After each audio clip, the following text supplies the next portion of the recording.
Vacilfrutta, Adriatica, la Valle dei Sapori, un nuovo mondo alimentare. Avacil di Breda, Treviso.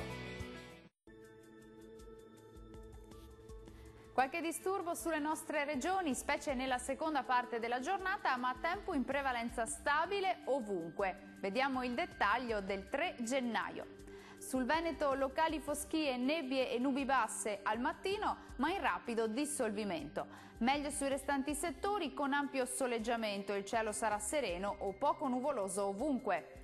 Temperature massime comprese tra 5 e 8 gradi, minime tra -2 e 3 gradi circa.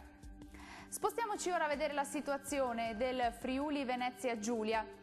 Il tempo sarà in prevalenza buono al mattino, qualche foschia sul Pordenonese, col passare delle ore qualche nube e una lieve instabilità sarà possibile sui settori settentrionali della nostra regione, anche con isolati piovaschi.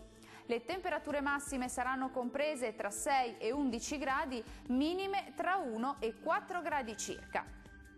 Concludiamo infine con uno sguardo alla situazione del Trentino Alto Adige. Qualche debole piovasco sui settori meridionali del Trentino, possibili precipitazioni anche nevose sull'Alto Adige sopra i 900.000 metri.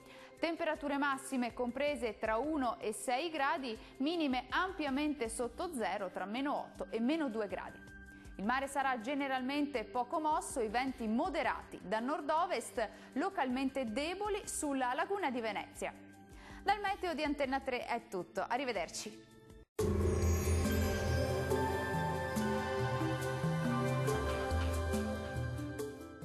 Vacilfrutta, Adriatica, la Valle dei Sapori, un nuovo mondo alimentare. Avacil di Breda, Treviso.